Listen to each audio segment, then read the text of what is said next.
فأنا ناصح لإخواني بالصدع بالحق تبيض وجوههم. السكوت في مسألة الحزبية يضرها، فاصدع بما تؤمر وأعرض عن المشركين. سلامي على دماج ورجالها والشيخ يحيى ودار العلم يا سعد بانيها. بسم الله الرحمن الرحيم. الحمد لله والصلاة والسلام على رسول الله وعلى آله وصحبه ومن والاه. Insyaallah tabaraka wa ta'ala kita akan lanjutkan bacaan kita dari kitab At-Tibyan fi Adabi Hamalatil Quran lil Imam An-Nawawi rahimahullahu ta'ala. Dan kita masih dalam bab yang ke-6 yang merupakan inti daripada pembahasan dan tujuan utama penulis menggoreskan tintanya di atas lembaran-lembaran ini. Faman ahabba yaqra falyatafaddal.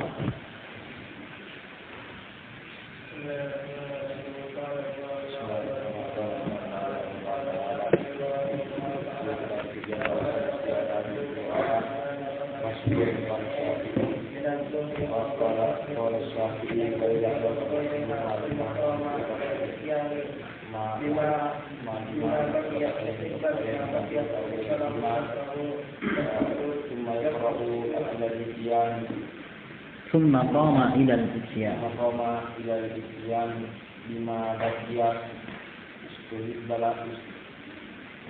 له أن يقرأ السورة.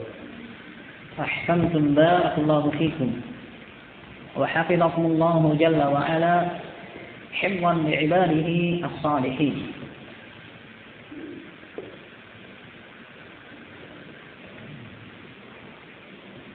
قال الإمام النووي رحمه الله فصل لا بأس بالجمع بين سور في ركعة واحدة. Tidak apa-apa menggabungkan bacaan beberapa surat dalam satu rakaat. Dalam artian barakallahu fikum, kalau kiranya satu rakaat setelah membaca Al-Fatihah dia membaca beberapa surat, silahkan. فقد ثبت في الصحيحين من حديث عبد الله بن مسعود رضي الله عنه قال. Telah sabit dalam Sahihain dari hadisnya Abdullah bin Mas'ud radhiyallahu anhu, beliau berkata, "Laqad araftu an-nadha'ir allati kana Rasulullah sallallahu alaihi wasallam yaqarinu bainahunna." Sungguh aku telah mengetahui an-nadha'ir, surat-surat yang sepadan, yang semisal, yang dahulu Nabi SAW menggandengkannya dalam membacanya. Zakara 20 suratan minal mufassal. Maka beliau pun menyebutkan 20 surat dari surat-surat al-mufassal. Kullu surataini fi rak'ah.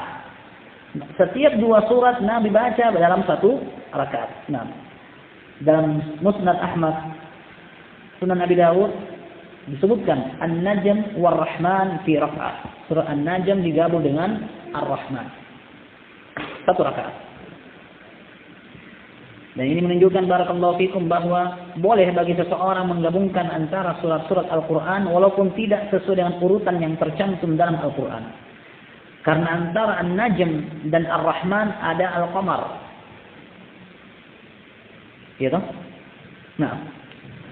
Wa qatarabat والحاقة وقتربت والحاقة في الركعة اقتربت الساعة وانشق القمر. القمر digabungkan dengan al-haqqah. Mal haqqah. Satu barakallahu fikum di suatu juz, yang lainnya di juz yang lain. Menunjukkan Nabi alaihi salatu wasallam membaca pada surat-surat yang tidak sesuai dengan urutan yang ada dalam mushaf. Wat-tur wadz-dzariyat fi rak'ah. Surat At-Tur kemudian Az-Dzariyat. Bagaimana barakallahu fikum di sini At-Tur beliau baca, kemudian Ad-Dzariyat mundur ke belakang. Wa idza waqa'atil waqi'ah wan nun wal qalami wa ma yastur. Nun wal qalami wa ma yastur. Fi rak'ah, dalam satu rakaat. Wa sa'ala sa'ilun bi adabin waqi'. Wan nazi'at fi rak'ah. Dan juga surat An-Nazi'at dalam rakaat yang satu sama. wailul lil mutaffifin wa abasa fi rak'ah wal muddatsir wal muzammil fi rak'ah. Al muddatsir kemudian mundur ke belakang, al muzammil dalam satu rakaat. Wa hal ata wala uqsimu bi yaumil qiyamah fi rak'ah. Hal ataka hadithul ghashiyah dan la uqsimu bi yaumil qiyamah dalam satu rakaat. Wa amma yatasaalun wal mursalat fi rak'ah. Wad duqan wa idha asy-syamsu kuwirat fi rak'ah. Nah, ini barakallahu fikum surat-surat yang dibaca oleh Nabi dalam satu rakaat. 2 surat dalam satu rakaat. Kullu surataini fi rak'ah. Masing-masing 2 surat dibaca oleh beliau dalam satu rakaat. Wa qad qaddamna an jama'ati min as-salaf qira'ata khatmatan fi rak'ah. Dan kami telah dahulu menyebutkan dari sekelompok para salaf mereka membaca 1 kali khatam dalam satu rakaat. 30 juz satu rakaat. Nah.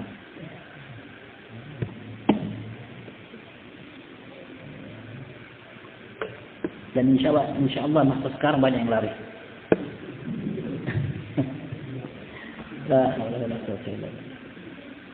Abdullah bin Mas'ud radhiyallahu anhu sahab di belakang Nabi. Nabi baca Al-Baqarah. Habis Al-Baqarah baca An-Nisa. Habis itu baru Ali Imran. 3 surat. Kata Abdullah bin Mas'ud atau Hudzaifah bin Yaman, salah satunya, mengatakan Abdullah bin Mas'ud, laqad hamantu bi amri su. Saya punya niat jelek. Awalnya dia kira 100 rakaat selesai 2 rakaat. Malah 100 ayat selesai 2 rakaat. Ternyata 1 rakaat lewat 100 rakaat. Pikirannya Abdullah bin Mas'ud 1 Al-Baqarah 2 rakaat. Ternyata rakaat pertama Al-Baqarah habis, lanjut baca An-Nisa. Kata Abdullah bin Mas'ud, saya punya niatan jelek. Ditanya kepada beliau, "Wa ma hamamta bihi?" Apa yang kamu punya niat itu? Niatmu apa kira-kira? Qala uridu an ajlisu ada'ah. Saya mau duduk dan tinggalkan Nabi salat. Dia anggap itu jelek, padahal barakallahu fikum itu salat sunnah. Nabi alaihi salatu wasallam sementara salat malam dan itu adalah salat sunnah. Bagi Abdullah bin Mas'ud, walaupun ada khilaf apakah salat malam wajib bagi Nabi atau tidak. Dan yang rajih awalnya wajib. Ya ayyuhal muzammil qumil laila illa qalila. Perintah wajib kamu salat malam kecuali sedikit saja tidak salat. Nah, namun barakallahu fikum ayat ini dihapuskan hukumnya. Yang awalnya wajib dihapuskan hukumnya menjadi anjuran. Nah, alima allam tuhsuhu fataba alaikum faqra'u ma tayassara minal Qur'an. Maka silakan baca apa yang dimudahkan dari Al-Qur'an. Allah tahu kamu tidak akan sanggup. Maka bacalah apa yang dimudahkan dari Al-Qur'an. Dan sebagian ulama mengatakan ini bukan nasakh menghapuskan hukum wajib, tapi yang dihapuskan hanya hukum yang panjang. Awalnya qumil laila illa qalila, salat panjang kecuali sedikit. Di akhir surat faqra'u ma tayassara minal Qur'an. Silakan baca apa yang dimudahkan. Itu sebisanya. Apa yang bisa dibaca dalam malam tersebut itu saja. Sehingga barakallahu fikum sebagian ulama mengatakan kewajiban itu tidak diangkat dari Nabi. Hanya saja yang kewajiban memanjangkan salat malamnya yang diangkat dari Nabi sallallahu alaihi wa ala alihi wasallam.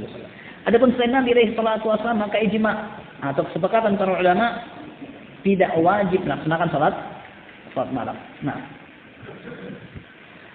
Baik. Faslun. Ajma'al muslimuna 'ala istihbabil jahri bil qira'ah fi salati subhi. Kaum muslimun sepakat dianjurkannya menjaharkan bacaan pada salat subuh. Dianjurkan dengan artian kalau ada imam salat subuh, Allahu akbar. Allahu akbar. Batal salatnya? Tidak. Kenapa? Menjaharkan bacaan pada salat subuh, Jumatan, lanjut. Wal idain pada 2 salat hari raya, wal ulayaini minal maghrib wal isya, 2 rakaat pertama salat maghrib salat isya, wa fi salati tarawih pada salat tarawih, wal witr dan juga pada salat witir, aqdiha. Wa hadha mustahabbun lil imam wal munfarid. Baik. Dan salat witir setelah salat tarawih ini adalah hal yang dianjurkan bagi seorang imam wal munfarid, orang yang salat sendiri. Bima yang faridu bihi minha, yang dia bisa salat sendiri dari salat-salat tersebut. Wa ammal ma'mum, adapun makmum fala yajharu bil ijma', maka tidak boleh menjaharkan bacaannya berdasarkan ijma'. Nabi alaihi salatu wasallam sempat terganggu bacaannya karena sebagian sahabat di belakangnya baca-baca juga. Iya, ada baca ini, ada baca itu. Sehingga Nabi terganggu. Maka Nabi alaihi salatu wasallam mengatakan, "La'allakum tajharuna wara'a imamikum." Sepertinya kalian membaca juga di belakang imam kalian. Fala taf'alu. Jangan kalian lakukan itu. Maka jangan kalian lakukan tersebut. Nah, syahid barakallahu fikum, dulu awalnya ada yang baca. Nabi baca, yang lain juga ikut baca. Kemudian barakallahu fikum, Nabi merasa terganggu, lalu Nabi larang. Baik. Sehingga barakallahu fikum, mengeraskan bacaan di salat jahriyah hukumnya mustahab, tidak wajib. Namun barakallahu fikum, satu tambih yang disebutkan oleh Syekhuna Yahya bin Ali Al-Hajuri hafizahullah. Jangan jadikan kebiasaan salat jahriyah tidak pernah keraskan suara. Dikhawatirkan jatuh dalam bid'ah. Kenapa Nabi tidak pernah pada salat jahriyah tidak melafazkan atau tidak menjaharkan, lalu Nabi jaharkan. Walaupun para ulama mengatakan tidak wajib. Namun barakallahu fiikum, Syekhuna mengatakan adapun kalau seseorang sengaja yataharra terus-menerus pada salat isya'nya tidak jahriyah, yukhsha ayyaqa fil bid'ah, dikhawatirkan dia jatuh dalam bid'ah. Kenapa? Tidak pernah dicontohkan oleh Nabi sallallahu alaihi wa ala alihi wa sahbihi wasallam. Sementara Nabi alaihi salatu wasallam mengatakan, "Shallu kama ra'aitumuni usalli." Salatlah kamu sebagaimana kamu lihat saya salat. Apakah sama Nabi mengecilkan suaranya? Jawabannya tidak. Walaupun pada asalnya hukumnya tidak wajib. Tapi barakallahu fikum, bukan berarti tidak dijaharkan. Wa yusannul jahru fi salatil kusufil qamar, dan dianjurkan untuk mengeraskan bacaan pada salat gerhana bulan. Wala yujharu fi kusufi syams, dan tidak dikeraskan bacaan pada gerhana matahari. Wa yujharu bil istisqa, disunnahkan untuk menjaharkan bacaan pada salat minta hujan. Wala yujharu fil janazah idza sulliyat bin nahar, dan tidak dikeraskan bacaan pada salat jenazah apabila jenazah disolati waktu siang. Wa kadza bil lail 'ala al-madhhab as-sahih al-mukhtar, demikian juga tidak mengeraskan bacaan untuk salat jenazah di malam hari. Kata beliau, 'ala al-madhhab as-sahih, berdasarkan pendapat yang benar. Artinya di sana ada khilaf. Di antara ulama ada yang mengatakan kalau salat jenazah malam hari keras bacaan. Kenapa barakallahu fikum? Karena bacaan yang dijaharkan apabila kita perhatikan dalil semuanya di waktu gelap, di waktu malam. Maghrib, apalagi Isya, subuh. Semuanya adalah di waktu malam. Sehingga kalau sholat jenazah malam hari, keraskan bacaan. Gerhana bulan siang hari, keraskan. Tidak. Tidak ada gerhana bulan siang hari. Gerhana bulan pasti malam, maka katanya harus disunnahkan dijaharkan. Kalau gerhana matahari tidak dijaharkan. Kenapa? Karena salat siang pada asalnya tidak jahar. Zuhur, asar, duha tidak jahar. Tapi salat at-tarawih dilaksanakan malam hari, dijaharkan, disunnahkan. Sehingga salat malam kalau itu jenazah dijaharkan. Tapi barakallahu fikum, yang rajih tidak dijaharkan. Wala yujharu fi nawafilin nahar, dan tidak dijaharkan pada salat-salat sunnah siang. Ghaira ma dzakarnahu minal 'idain wal istisqa, selain apa yang kami sebutkan dari pelaksanaan dua salat hari raya dan salat istisqa. Dua salat hari raya dilakukan kapan? Siang hari, di waktu duha. Demikian juga salat istisqa dilakukan di waktu duha. Tapi di sini katanya tetap dianjurkan. Sebagaimana dalam salat Jumat dianjurkan. Kenapa? Ada kesamaan antara salat Jumat dan salat Idain dengan salat istisqa, yaitu berkumpulnya orang-orang, sehingga dijaharkan. Adapun selain itu barakallahu fikum, maka tidak dijaharkan. Waqtalafa ashabuna fi nawafilil lail, dan sahabat-sahabat kami yaitu Syafi'iyah berselisih tentang salat sunnah malam. Fal azhar annahu yujhar, Yang lebih nampak bahwasanya salat sunnah malam itu dijaharkan. Setelah salat maghrib 2 rakaat dijaharkan, menurut beliau iya. Sebelum isya kalau ada salat sunnah dijaharkan, menurut beliau iya. Kenapa? Itu salat sunnah. Itu salat sunnah malam. Dan pada asalnya salat malam dijaharkan. Baik. Wasani la yajhar, wasani yujhar. Baik. Dan pendapat yang kedua dijaharkan. Fal azhar annahu la yajhar. Yang nampak bagi beliau salat sunnah tadi tidak dijaharkan. Pendapat yang kedua dijaharkan. Wasalif, dan pendapat yang ketiga, wa huwa ikhtiyarul Baghawi, dan ini adalah pilihannya al-Imam al-Baghawi, yaqra'u bainal jahri wal israr. Dia baca antara jahar dan pelan. Itu dia perdengarkan dirinya. Nah, walau fatathu salatun bil lail faqamaha bin nahar, atau bin nahar faqamaha bil lail, fa huwa yu'tabaru fil jahri wal israr waqtul fawat atau waqtul qada. Sekiranya ada orang yang terlewatkan salat malam, lalu dia qadha di siang hari, atau dia lewatkan salat siang hari, dia qadha di malam hari. Nah, apakah bisa? Bisa. Nabi alaihi salatu wasallam sebagaimana disebutkan oleh Aisyah radhiyallahu anha, apabila terlewatkan pada salat malam dikarenakan capaian, ketiduran atau sakit, maka beliau mengqadhanya di waktu duha. Menunjukkan salat malam boleh diqadha di waktu siang. Nah, dan hadis Umar bin Khattab radhiyallahu anhu, Nabi alaihi salatu wasallam mengatakan, man fatahu salatu minal laili faqadahunna bin nahari faka'annama qara'aha bil lail.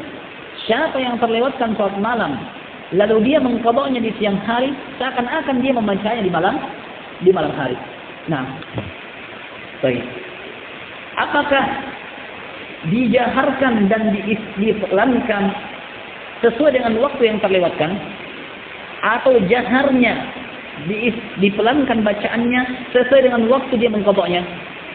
Salat malam kalau diqadha siang diikuti waktunya atau diikuti waktu salatnya? Diikuti waktu qadhanya atau diikuti asal salatnya? Artinya salat malam diqadha di siang hari, diikuti waktu qadhanya atau diikuti salat yang dilaksanakan? Ini pertanyaannya. Fihi wajahan, dalam kasus ini dua pendapat. Di ashabina adharuhuma al-i'tibar bi waqtil qada. Yang paling nampak bagi An-Nawawi adalah menilai sesuai dengan waktu diqadanya. Kalau salat malam diqada siang, israr, pelan. Kalau salat siang diqada di malam hari, berarti dijaharkan. Walau jahara fi mawdi'il israr atau asarra fi mawdi'il jahar fa salatuhu sahihah. Tapi kalau dia menjaharkan di waktu israr atau dia mengisrarkan bacaannya di waktu jahar, maka salatnya tetap sah. Lakinnahu irtakabal makruh, tapi dia terjatuh dalam hal yang makruh. Wala yasjud lis-sahwi, tapi dia juga tidak sujud sahwi. Nah, wa'lam anna al-israr fil qira'ati wa takbirat, ketahuilah bahwasanya mengisrarkan dalam bacaan dan juga takbir wa ghairiha min al-adhkar, dan selainnya dari bentuk zikir-zikir pada salat, huwa ay yaqulahu bihaitsu yusma' nafsahu, yaitu cukup dia sebutkan di mana dia mendengarkan dirinya sendiri. Allahu Akbar. Salat sendiri, salat mana israr. Barakallahu fikum, cukup Allahu Akbar, dia dengarkan dirinya. Dia tidak perlu Allahu Akbar kayak dia imam, kalau dia sholat sendiri. Nah, wala budda min nutqi, dan harus dilafazkan. Ingat, bukan